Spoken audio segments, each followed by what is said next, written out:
So as you can see, this is evidence-based medicine and science.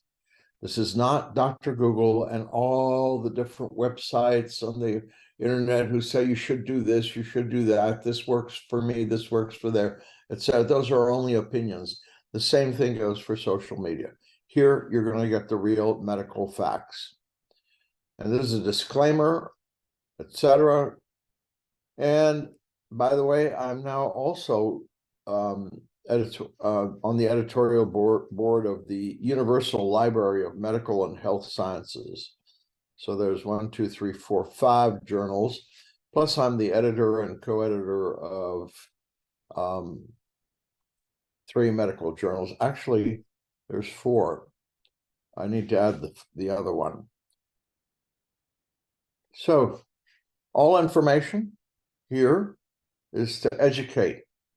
Okay, it's not to make money. I don't make money off of this. I do it to help people learn and to wade through all the false information and misleading information on the internet.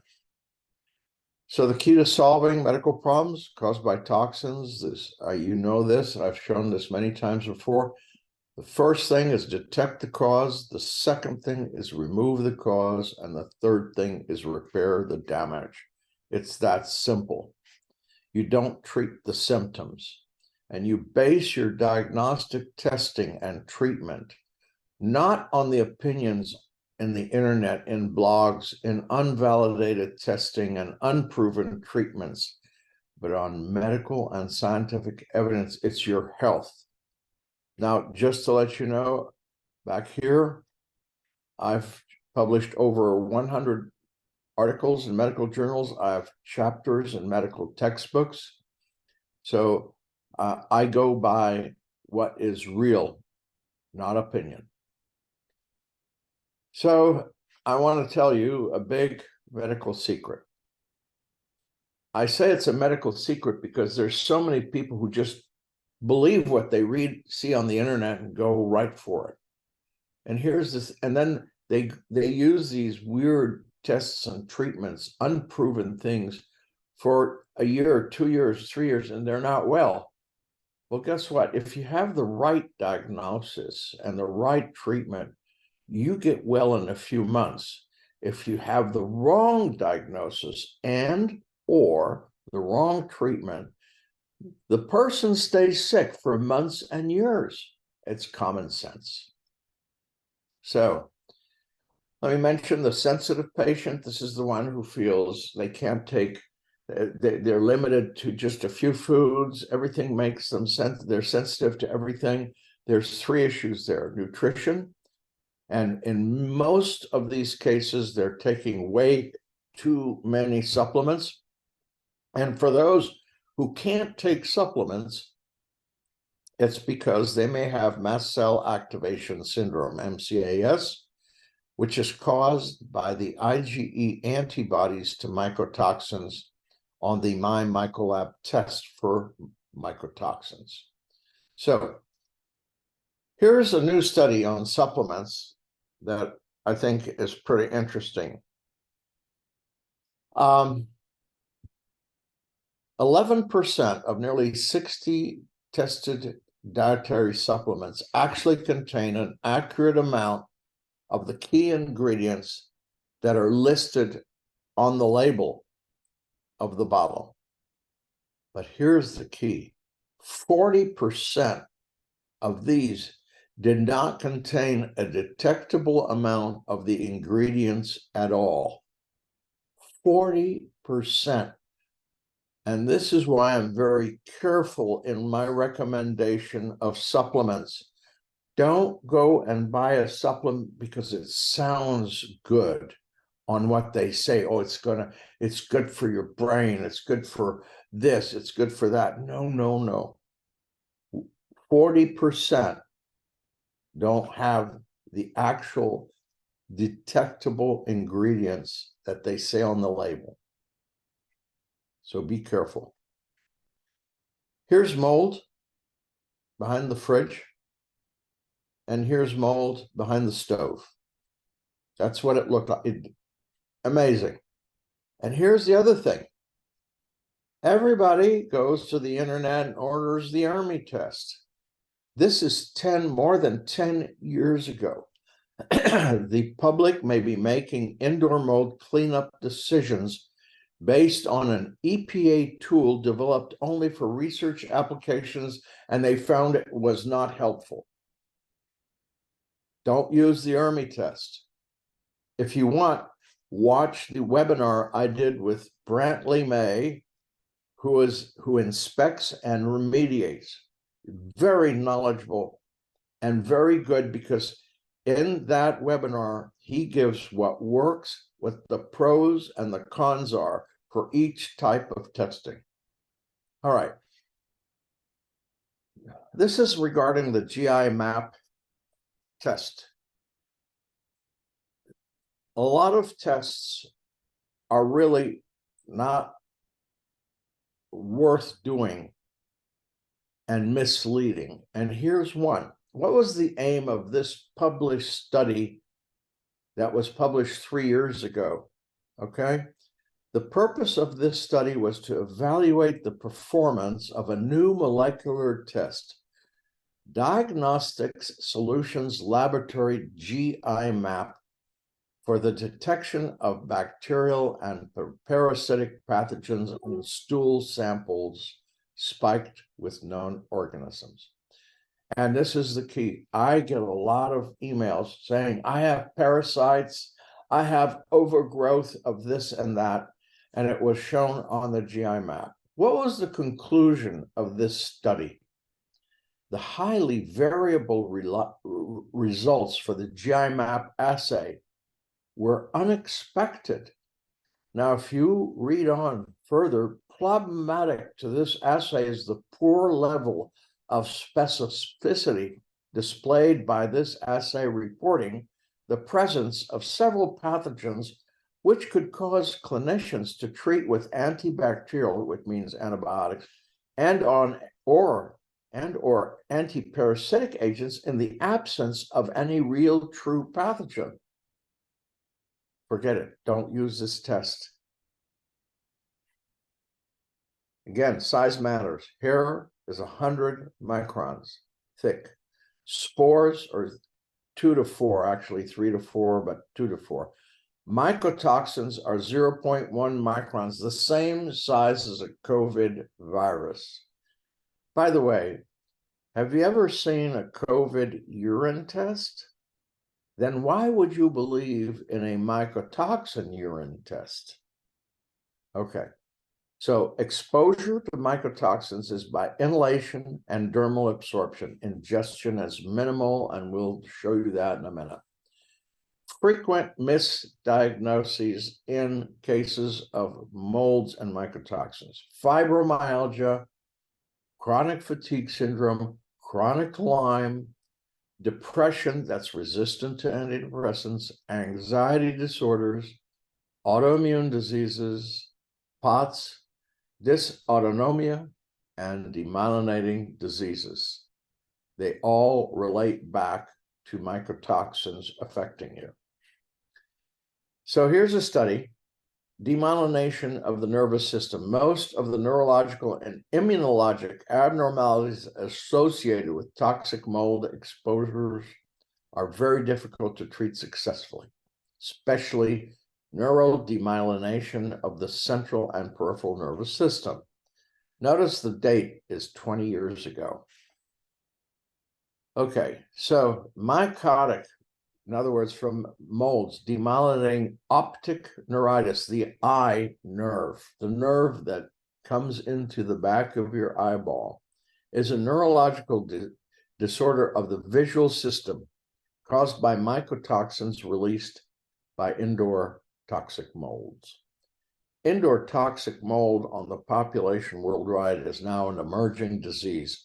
And I stated this in this study with 2 other authors 20 years ago, and it was published then. And it was about a 42-year-old female, and she had chronic demyelinating optic neuritis with persistent visual defects due to chronic exposure to toxic mold. And she was diagnosed at the age of 34, and she was now 42. She'd been to ophthalmologists, neurologists, all kinds of specialists. And what happened? We successfully treated her with a combination of intravenous immune globulin and itraconazole, Sporanox, when all other treatment modalities had failed for 8 years. And this was the first report where persistent toxic mold-induced neurological and immunologic disorders were successfully treated. That's the important part. And this again, 20 years ago. So here's a healthy brain. Okay. And here is the toxic brain. And incidentally, I have a message here from Mr. Brantley May.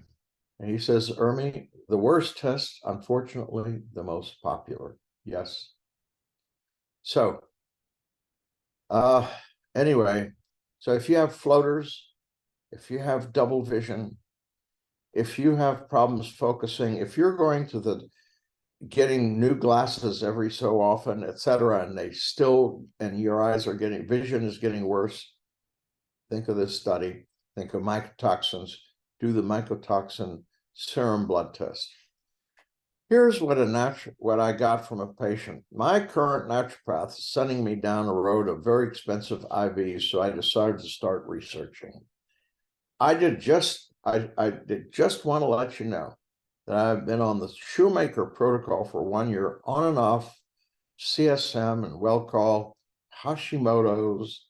I had 2 different Shoemaker providers told me to take binders, etc. Her Hashimoto's kept getting worse. I finally stopped the binder after listening to your webinar about binder binding medications and hormones. I'm finally starting to get better after 4 weeks of being off the binders. Just wanted to convey validation, how disappointed that I messed myself up so much with that crap. Thank goodness for your webinar that opened my eyes. Yes, here's where you get the real stuff. Okay, here's another one. I've watched all your videos and very much want to use your treatment paradigm. I was formerly seeing a functional medicine doctor who was trained by Neil Nathan. I've made no progress on this protocol for the last 3 years. Of course, this poor person spent a lot of money on these useless testing and treatments. And so now money is wasted. Here's our first case, 20-year-old female. She started feeling bad 8 months before she came to see me, when she moved into an apartment while attending college. Her parents suspected that there was mold in the college dorm, and now they were worried that it may be in the apartment they moved her to. They moved her to the apartment because they thought the mold from the dorm was making her sick, and now they're thinking also the apartment. The face and upper and lower arms developed a rash. I'll show you pictures. She saw a dermatologist who gave her cortisone creams, helped a little, but not much, and it kept getting worse. I'm getting a question about, is there a more reliable GI stool test that is not GI for people with constant GI symptoms, especially after eating, that is not responding to itraconazole treatment? Well, I would depend on how long you've been on the itraconazole, number one, and number two, if you're really no longer exposed to mycotoxins, because these 2 factors play a huge role. Okay, so she has brain fog, fatigue, she's having trouble with her classes and doing homework, etc. So here were her test results. As you can see, these are pretty severe. And this is what her upper arm, both her hands were like this, basically. This all the way on the right is after treatment. So here's her face before treatment, and here's her face after treatment with a pretty smile. What are the steps I recommended? I recommended to her and her parents, they brought her, and to me, have the apartment inspected for molds. If the mold is found, move out. I think there were several college students living in this apartment. Wash all the clothes, towels, sheets, etc., with vinegar 3 times, dry them, repeat 3 times, and then repeat 1 more time with ammonia.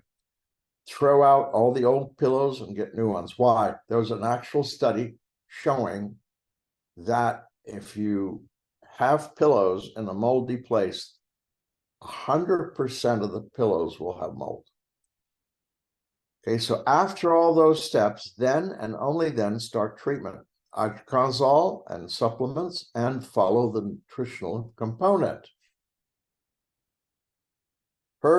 Here's her progress. The skin started clearing up starting in about 6 weeks. At 3 months, it was almost all gone. It was what I showed you.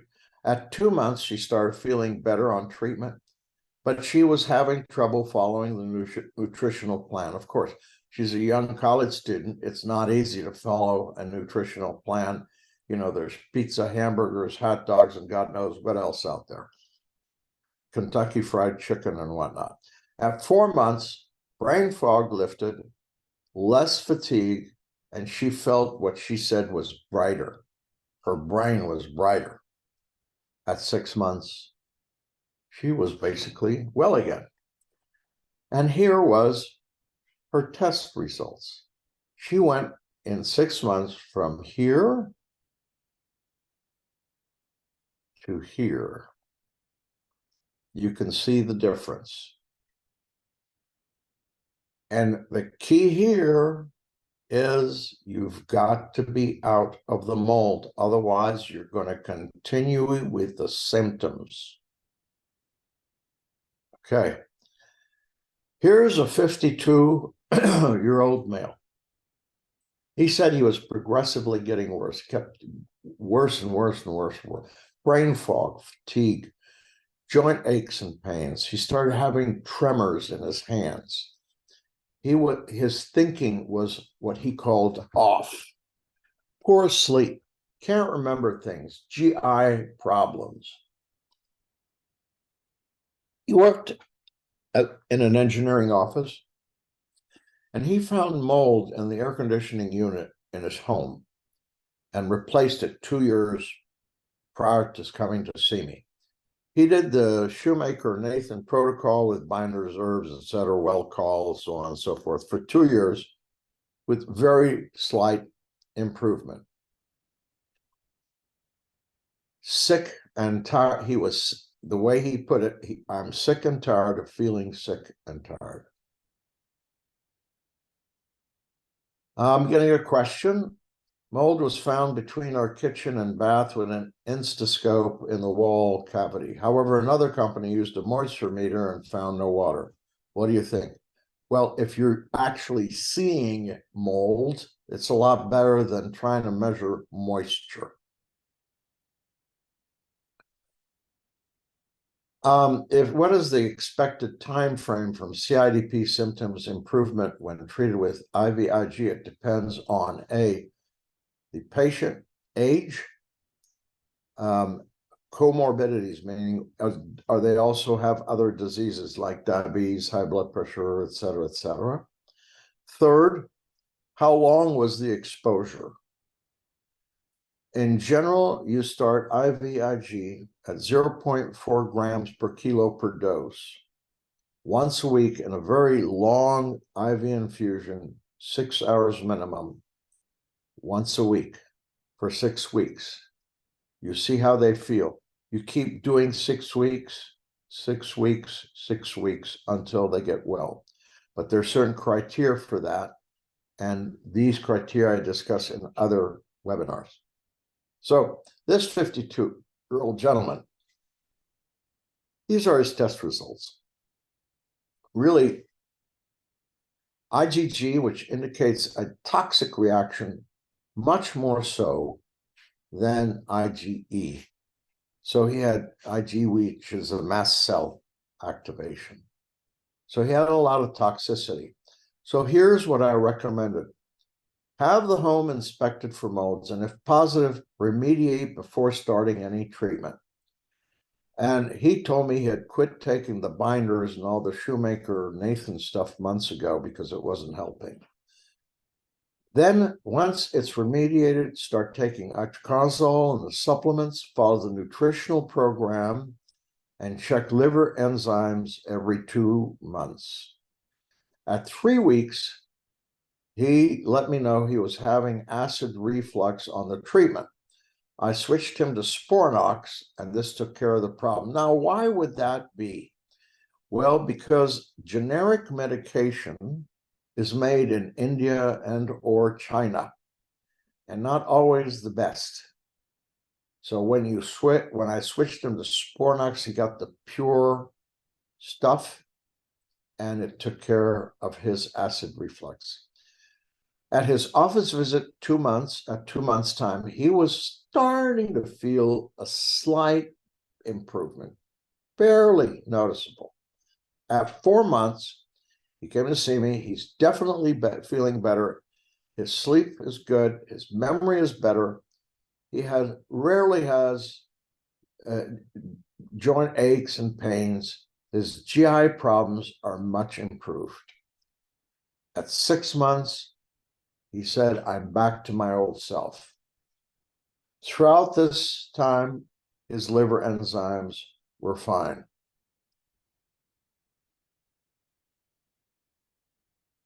Here's a 42-year-old female. She is actually an accountant.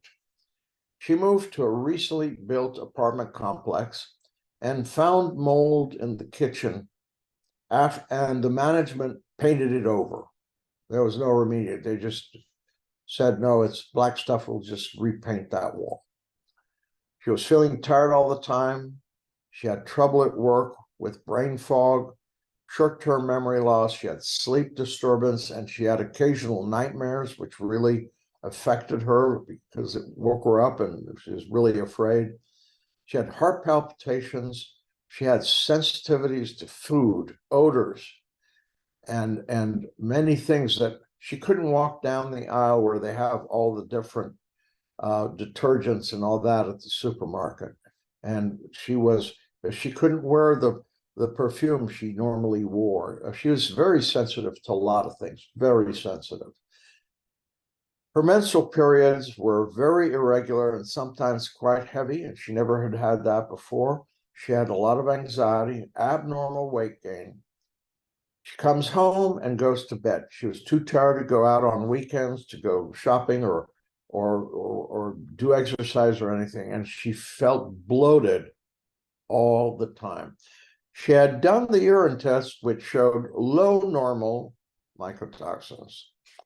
Here was her test results. As you can see, she was positive for all IgG antibodies for 12 mycotoxins. She also had a little bit of reactivity here for the IgE, indicating mast cell activation. And here's the steps I recommended to her: to have the apartment inspected for molds and discuss with the apartment management. If agreeable, then have remediation done. If remediation is being done, move out temporarily to avoid more exposure to mold spores because they stir it all up. Go visit friends, relatives, go on vacation, just leave the place. Once the remediation has been completed, then have the apartment professionally cleaned, not by Molly maids or something like that. No, by professional cleaning. Okay, so the inspector found mold, and it was because the washer and dryer was improperly installed. And after a lot of negotiations, she was able to have this remediated by the apartment management.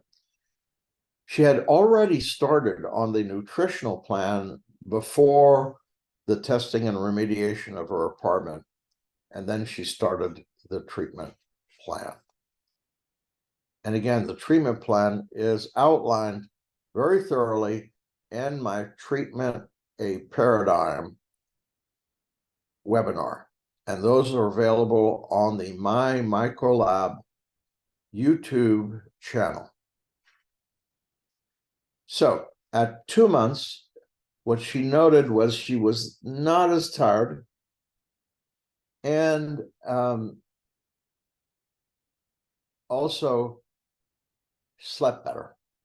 At 4 months, no more bloating and less anxiety. She was able to go out and do things on the weekends, just sleeping better, no more nightmares.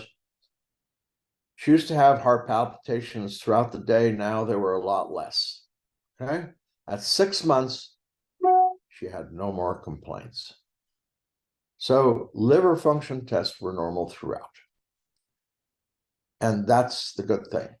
And here's her tests afterwards. Now, she did have this mycophenolic acid, penicillium toxin, and we discussed it.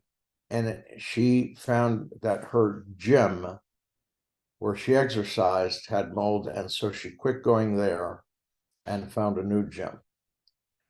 Mr. Brantley May tells us mold can be inside of a wall without the presence of current moisture.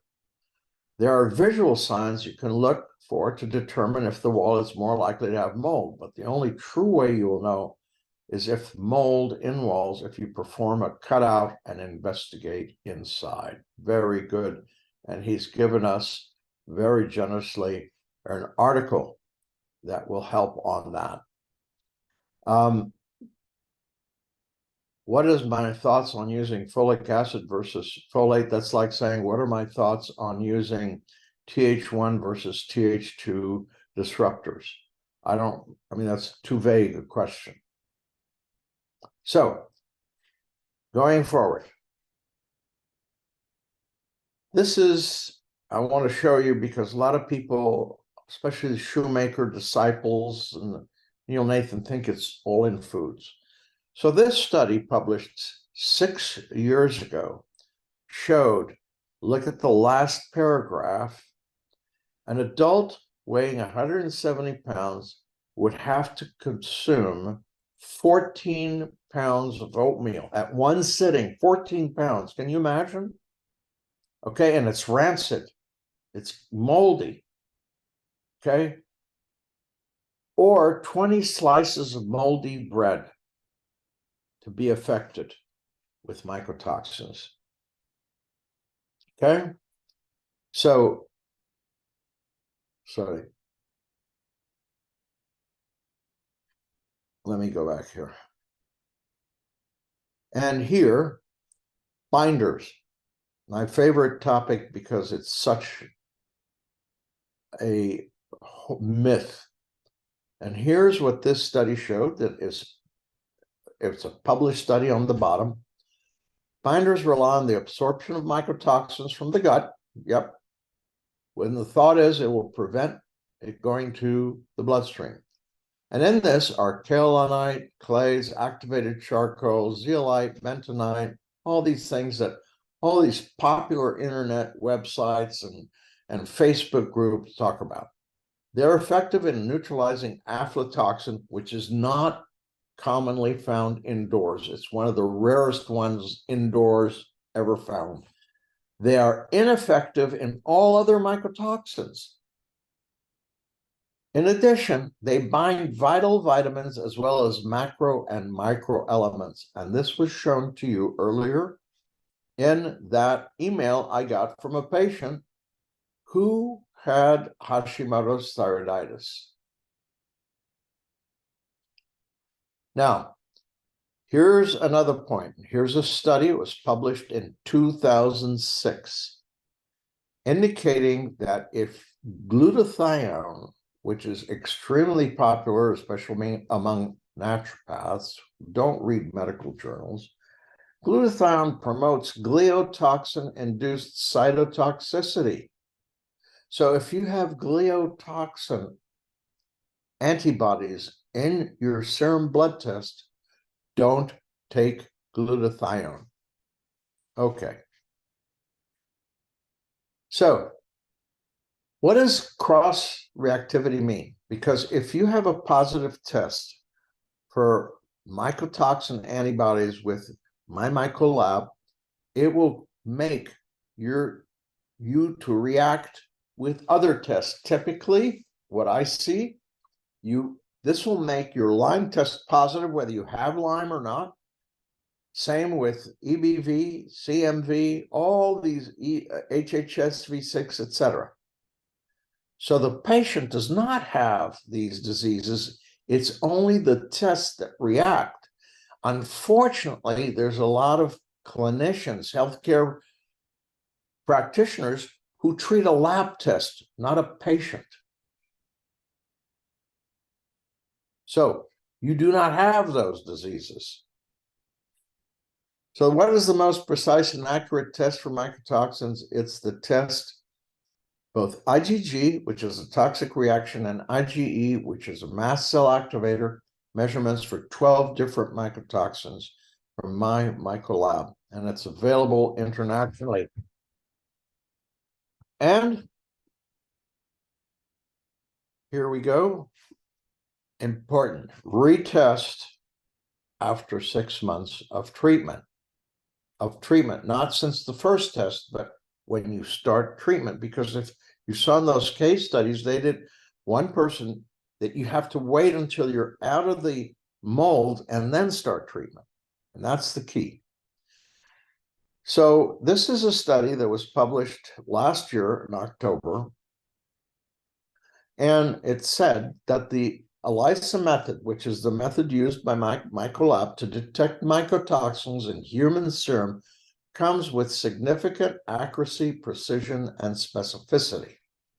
Whereas the variability in the same study, you find it at the bottom, in the same study, the variability of mycotoxin concentration in urine is based on daily intake demand and demands urine sampling at different time points during the day, not just once. And then the inter-individual comparison of mycotoxin is challenging because various factors such as gender, age, diet, and muscle mass can influence creatinine secretion and the results. Okay, and Mr. Brantley May again states in the chat that many of my clients complained of symptoms after using binders. Yes, they don't work. And they are a myth. You saw this published study.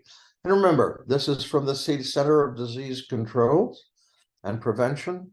Use of unvalidated urine mycotoxin tests for clinical diagnosis of illness. And they say, do not use this test for any kind of clinical diagnostic purposes. Here's the other one, treatment. A lot of these healthcare practitioners who only rely on the internet use fluconazole. Well, there's two types of mold. There's single cell and multiple cell molds. Single cell molds are all the yeasts. One example is Candida. And the effective treatment is fluconazole, but only for yeast. Fluconazole does not affect multiple cell molds. What are those? Aspergillus, Stachybotrys, Penicillium, Cladosporium, Fusarium, and all the others. Okay? Whereas itraconazole, which is Sporanox, is effective against both the yeasts and the multiple cell molds. So why not use itraconazole? Oh, it's dangerous. It's on the internet that it's going to do this and that to you and make you fry your liver and your teeth are going to fall out and God knows what. Well, here's itraconazole, also known as Sporanox, is a common antifungal agent that was developed in the 1980s and has been in clinical use for 35 years with an established safety record. It's being repurposed as an anti-cancer drug. At the top, this is on the head of a person. 2 months later, look at how much it reduced the cancer. And on the left bottom, again, look at what this person had on their forehead. And look what happened in just 2 months with treatment with itraconazole. So And here's another. This was published 2 years ago. Voriconazole, VFend, are not altered in. So this was given to critically ill patients with acute on chronic liver failure and continuous renal replacement therapy, and it didn't affect them. So it goes to show you that these two medications are safe, not what is seen all over the internet. And here is a very useful tool. Folks, use this tool. It's free. I'll send it to you if you email me. It helps you find out if this is yes or no for molds and mycotoxins. Easy to use. You don't have to fill out anything. You give it to the patient, and on the left hand, all the way on the left, severity, 0 to 10, how bad is it? Then you have the symptom in the middle, and all the way on the right, when did you first notice this? How long has it been? And this is 2 pages of that, okay? So for more information, immunedoctor@gmail.com. And if you want a copy of the patient questionnaire, just email me. Okay, how does itraconazole work? It destroys the cell wall of molds. Molds, mycotoxins, the brain, the gut, and misconceptions. This was published last year with I published this with Dr. Weinstock. Dr. Weinstock is professor of gastroenterology at Washington University in St. Louis, Missouri. And Lyme disease and mycotoxicosis, how to differentiate between the two. I published this article, and here are 2 more. Mycotoxins and their effect on children, the brain, and mycotoxins. All these I can send to you if you would like to read them. After you read them, there's a 2-page quiz. Kidding. And then, folks, Wednesday after Thanksgiving, next Wednesday, the day before Thanksgiving, we're all taking off. But Wednesday, the 29th of November, 8 p.m. EST, 5 p.m. Pacific time, tea time with me. And at those tea times is when you can ask me all kinds of questions about heavy metals, Lyme, Epstein-Barr, molds, mycotoxins, whatever, in the chat. And there's a question, have I seen any patients that have high elevated B6 without supplements? Yes. I published an article on this. It's in PubMed.gov, the National Library of Medicine, published the article about 20 years ago. It's the effect of mycotoxins. So folks, again, see you in 2 weeks from today at around this time. And again, if you want to email me, this is my email address. And these are the 4 studies, this one and this one, that I can offer you. I'll be doing more of these case studies. I have thousands, but I picked 3 to give you a taste. If you tell me that you want more, my goodness, I've treated children starting at age 1 to 96-year-old people. I've seen all kinds of situations, all kinds of test results. You can imagine, after 16,000 patients, 33 years of doing this, I've seen it all. And I've published over 100 studies. So, it's not that, and I have chapters in medical books, so I really know the subject matter. It's not about having a website and saying that you're the expert. That doesn't make you an expert. What makes you an expert is if you teach it at a medical school, if you get articles published about it, if you have chapters in textbooks. If you don't have these 3 things, you're just another opinion. That's it. Okay, folks, I hope you enjoyed this lecture, and see you all in 2 weeks.